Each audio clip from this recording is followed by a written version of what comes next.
What strange thing have you witnessed/experienced that you cannot explain? Story 1. I had a friend in high school who I stopped speaking to when she transferred in grade 10. 2 years later, I have a dream that I visited her new school and sat at the back of her math class with her. In the dream her teacher was tall, brunette with curly hair, and wearing glasses. The next day I get a message on Facebook from said friend, which is completely out of blue because we hadn't spoken in months. She asks me how I'm doing, and I tell her about my dream. She freaks out and tells me that she sits at the back of her math class and her teacher fit the description I gave her from my dream perfectly. Story 2. Out walking around the neighborhood late at night with a friend one night, we would occasionally look up to the sky in awe of the stars. I saw a fast moving light like a meteor, but slower, although much faster than an airplane. Then, it made 2 sharp 90-degree turns. First to the right, then to the left and disappeared. My friend and I both stopped and said, "Did you see that?" to each other.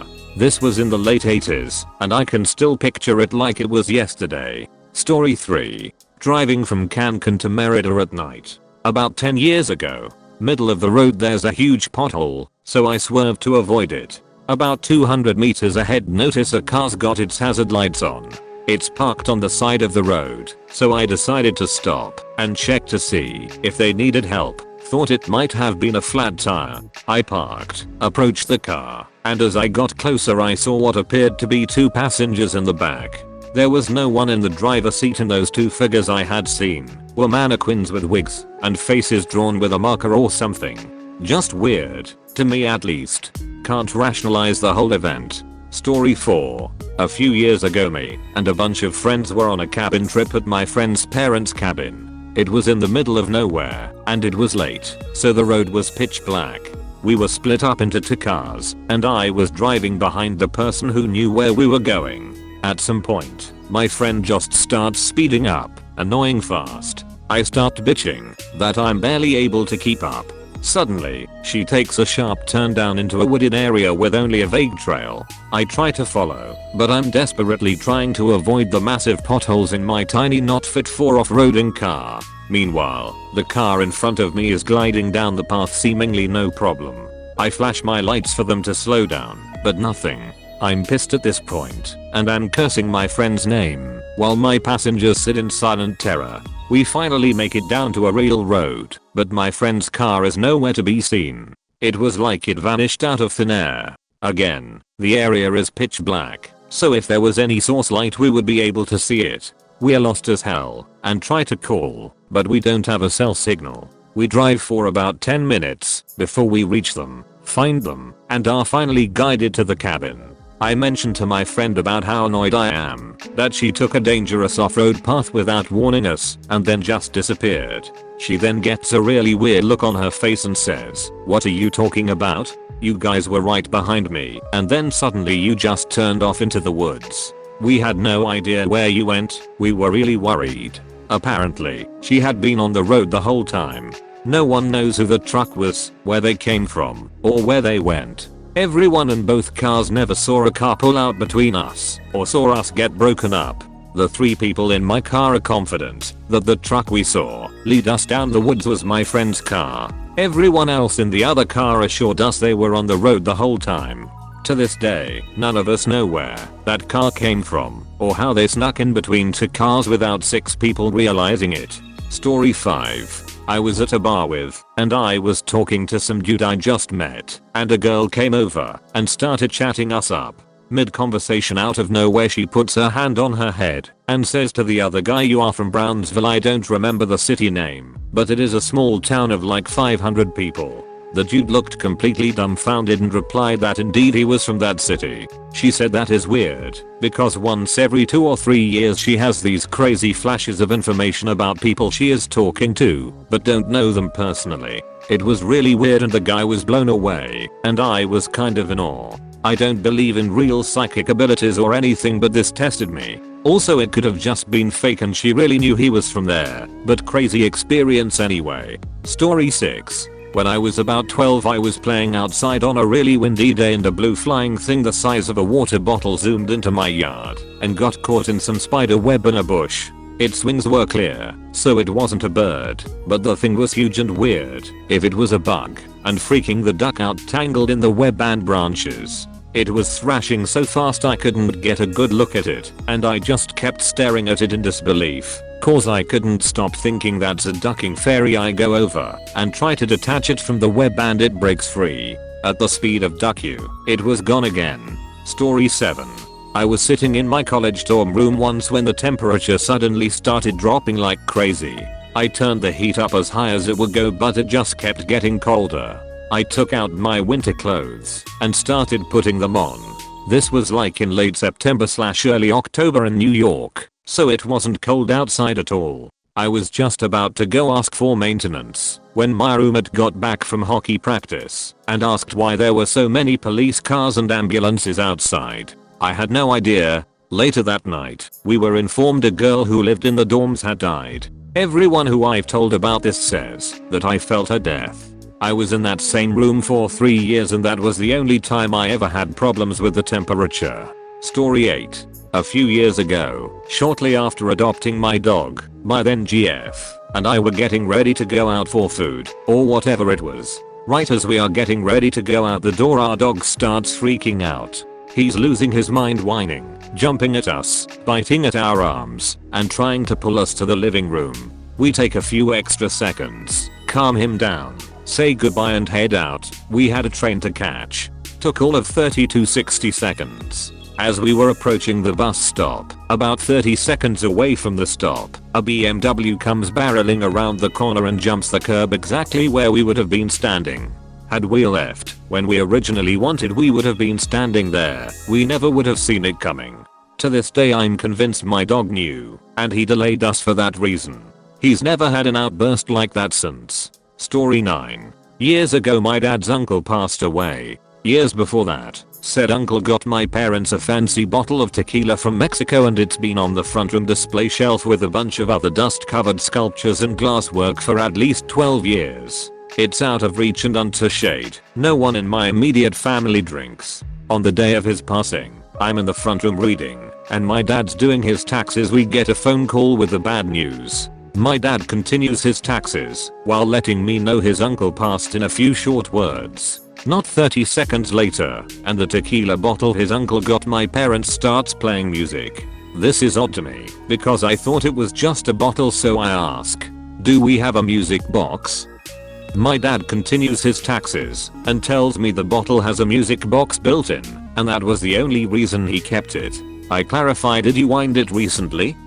And he just keeps filing and says nope, and I was ready to leave it at that, but he says still all casually occupied. I imagine Uncle David wanted to say goodbye one last time. That is the only time it has made a noise as long as I've been alive. Of all days and times, I never knew what to make of it.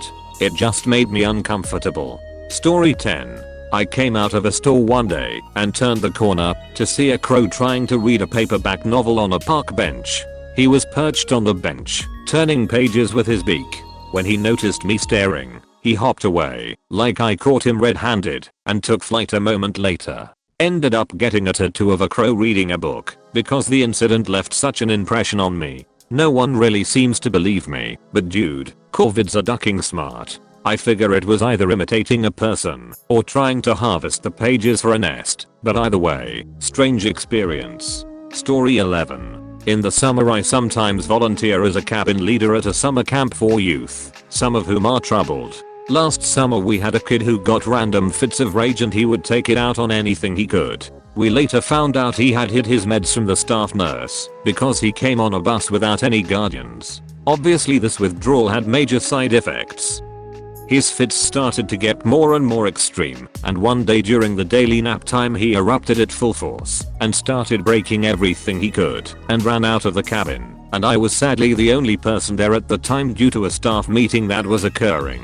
I called another cabin leader who was in the cabin next to ours, and he ran out to find the camper, because at this point my whole cabin of about 10 kids were panicking and worried, so I felt uncomfortable leaving them alone.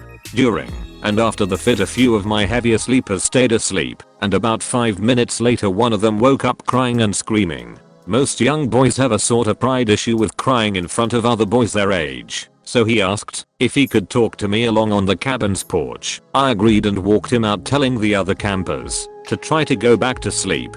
He ended up telling me that he was having a nightmare about a skeleton. He didn't say much else about the dream because that wasn't the bad part. The bad part was that he ended up describing to me what was essentially sleep paralysis. I told him about it and he had no idea what it was and was begging me to call his mom to come get him because he said he felt like something was there trying to get him.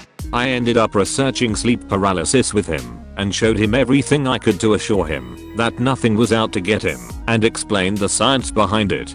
Here's where it gets weird and still freaks me out to this day. We later had a staff meeting for those who missed the earlier one, and I found out that, while all of this was happening, another boys' cabin and a girls' cabin on the other side of camp each had a camper wake up with sleep paralysis, both describing different nightmares, both having to do with a skeleton.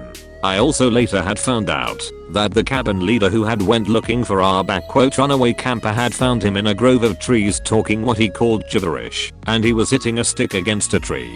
We called his parents, who explained his situation in more detail, and we found out about him hiding the meds, and we got him calmed down, and the rest of the week went smoothly. After he left, we ended up finding a small drawing pad we had seen him using throughout the weeks with very strange drawings in it. Nothing looked like anything. There wasn't anything graphic or anything about them that was threatening, but for some reason it just seemed unsettling to us all. Almost like the drawings extremely young children do when they scribble. We called his parents, and we offered to ship it to them, but they said he didn't want it. A more skeptical cabin leader ended up burning it because of the situations that happened in the week. I don't really get scared by supernatural stuff, but this was honestly the weirdest / scariest thing I've ever seen my entire life, and I wouldn't even believe it had I not witnessed it myself, and the horror in everyone's faces that were involved. Story 12. My story isn't nearly as strange as some of the others, but it's one that has stuck with me my whole life. My friend and I used to love to go and hang out in one of the local cemeteries. I guess because we were just weird. This was an older cemetery and was no longer used, so it didn't have any new graves in it. One day while we were hanging out and just wandering around, we stumbled upon a new looking grave marker. It stuck out like crazy because all of the other markers were old and grey and crumbling. On some of them, you could barely make out the names. This marker was much newer and the name and dates was clearly visible. It was also a rather neat red marble color, which was really different from all of the others. We didn't think much of it and just continued our trip through the cemetery. We sat down under this big tree in the middle and talked and laughed and did other stupid kid things. After an hour or so, we decided it was time to leave. We crossed right by where the new grave marker had been, and it was gone. We both kind of freaked out a little bit and searched the whole graveyard looking for the brand new marker, and it wasn't there. We checked for it several more times on different visits and never found it again. It was just weird and something neither of us could ever explain. Story 13. I've posted somewhere else about this, but it fits. When I was a teenager, we went to our local cemetery to visit our granddad's grave. On the way back to the car, I saw one of those little white crosses on a grave, the kind you put on before you get a headstone. The horizontal but with the name had fallen off onto the grave. I felt bad seeing it, so I picked it up and put it back onto the cross. That night, I woke up, and at the end of my bed I saw a guy sitting in a chair with his head thrown back. His throat looked like it was cut or something. It was an awful mess. He had brown hair, a blue shirt and jeans on. I was absolutely terrified and screamed out for my parents. They came into the room, and it had gone. I haven't touched anything in a graveyard since. Edit. Just to clarify, I do touch things in the graveyard nowadays of the person I'm visiting. Flowers etc. But if it doesn't belong to the person I'm visiting, then no deal, mate. Story 14. One time, as I was driving home from work, I turned onto the street where I live on and noticed what seemed to be more street lights than I remember being there. I didn't think much of it at all at first, but something in me made me do a double take. I noticed that the 3 additional street lights are not street lights at all, but lights lined up perfectly in the sky in the distance. Literally, as soon as I noticed this, the lights in the sky beginning moving slowly and getting closer together. Eventually, they were close enough and formed a triangle. Mind you, at this point I have managed to park my car in my driveway and I'm standing there staring at them. My parents, who are fairly religious, tend not to believe in aliens, UFOs or anything of the sort, so I decided to run inside and get them so they can see this for themselves. We go back outside, the lights are still hovering, moving slowing in a triangle. No sound is being made by them. They do this for a few more seconds and all of a sudden, one of them speeds off super quickly. When I say quick, I mean quick. The remaining two continue moving slowly in the sky for a few more seconds, then they literally just vanish. Poof, the lights were just gone. I'm not saying it was aliens, but yeah, those really were unidentified flying objects. To this day, we have no idea what they might possibly be. Story 15. On a boat, trolling for yellowtail amidst a school of dolphin about 4 miles off San Diego. Dolphin are too smart to take lures on shinier small boats and feed on the same bait schools as yellowtail and tuna, so it's strategic to follow them. As if cued, all 50-75 dolphins simultaneously stopped jumping and disappeared into the depths for about 30 seconds. Immediate, unnerving quiet. With great fanfare, they all suddenly burst out of the water in a near perfect row about a football field wide, and for a while, synchronized jumps ahead of our boat. Then they were gone. Showing off for my dad and I. Normal behavior? Who knows, but it was awesome. Story 16. My mother passed away in 2008. When she finally passed and gave up the ghost, my 2 brothers and I were all holding on to her and doing our best to comfort her. At the foot of the bed, both my dog and her dog, both Jack Russells, were both very still and staring at her, and when she finally passed, both dogs' heads went up and over to the corner ceiling. They were in complete unison as they watched something go up and out of that bedroom. I'm not a religious person, but I find comfort in what I saw that afternoon. Story 17. As a child, back in my home country, I used to sometimes wake up in the middle of the night and talk to 3 persons near the foyer of our house. 2 men and a woman, in their mid-20s or early 30s. Every once in a while I would wake up in the middle of the night, walk to the foyer, and talk with these 3. I still remember how they were positioned, always the same. But I don't remember the conversations or their nature. Only in my mid or late teens did I begin to question who those 3 were. I would ask my parents sometimes, and they would say there was no one else in the house but us, our maid and my uncle who lived in the attic. Big house. And I'm certain I never saw my uncle or our maid among the 3. I'm 29 now, and I still sometimes think about it. Story 18. Like other people, I occasionally have very prophetic dreams. They always are about something tragic, but I'll describe my most vivid one. About 5 years ago I had a dream I was in a horrible 3-car accident with my then GF and my younger brother. The car was totaled, there was smoke, my GF and my brother went to the hospital and I died because I was pierced through the head with some sort of rod. Fast forward 2 years later, and my brother and I get a ride from girlfriend to go to a graduation party for a mutual friend. GF pulls out into an intersection. I immediately recognize everything from the dream and I flinch to the left. Everything goes black for me for a few seconds after that, but when I regain consciousness I look around and see the exact same scene as in my dream, except I lived. The car we were in was totaled. There was smoke from the other 2 cars involved, and a rod that went through the windshield about 6 inches to the right of my head. It was the most intense moment of my life. Since then I have always kept track of my dreams and paid very close attention to them. Story 19. I'm a police officer. One night we get a call about some banging noises in the wall of the bathroom in a shitty apartment building.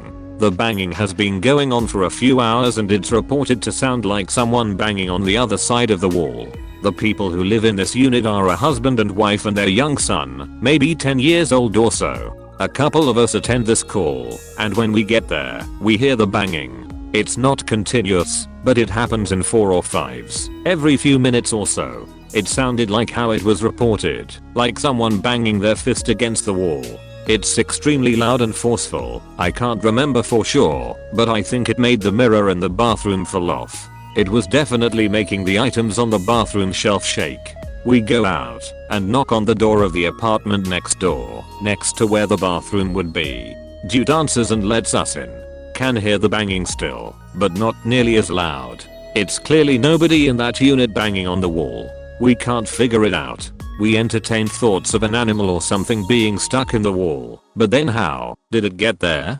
Plus the forcefulness of the banging didn't add up to an animal. A person stuck in the wall. Nope. We call the fire department. By this time, mostly everybody on the whole floor is out in the hall, seeing what the hell is going on. Of course everyone is joking that it's a ghost. The people who live in the unit say they've heard the banging before, but not to this extent. It's never gone on as long, or been as loud or forceful. As a joke, someone shouts out, "If you want us to leave, knock 3 times. Right away, there are 3 sharp bangs. Not even joking. Everybody is freaked out by this point. I'm walking around the unit, just seeing if anything else is out of the ordinary. I see a laundry basket on the bed of one of the bedrooms, which shares a wall with the bath. A few of the bangs are so forceful, they made the basket on the bed shake. The kid says the banging is more frequent when he is near the bathroom. Weird shit, right? So the firemen arrive. They think it's a big joke, but when they hear the banging, and it can't be explained, they are puzzled as well. I can't remember why, but it was determined that the sound wasn't originating from the pipes or anything else in the wall. The firemen decide to cut a small hole in the wall. Honestly, I don't even want to be there for when they do that. I've never believed in ghosts or demons or anything of that sort, but I was actually scared about what may be in the wall. So they cut a small hole in the wall. What do they find?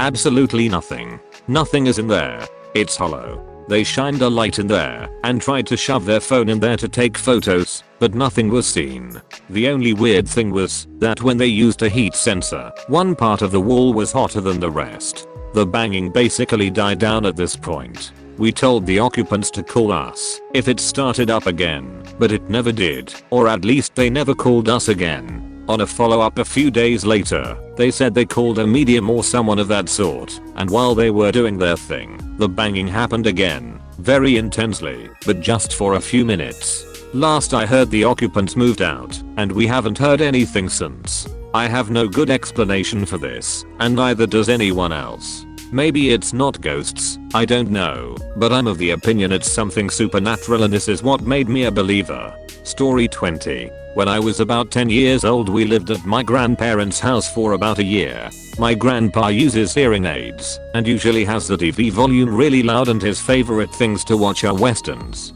One night I woke up because he was watching TV too loud. I remember hearing glasses clanking, people chatting and faint music. So at the time I pictured it to be saloon in a western film, so I started heading downstairs to ask him to turn it down. I get downstairs, crossed the family room and kitchen, and headed down the short hallway that led to the TV room. Right when I entered the TV room, the noises all fell silent. I was really tired and confused. I quickly went upstairs to my room and woke up my sister, but she just brushed it off and told me to let her sleep. When I think about it now, it creeps me out, but at the time I was just tired and confused. Story 21.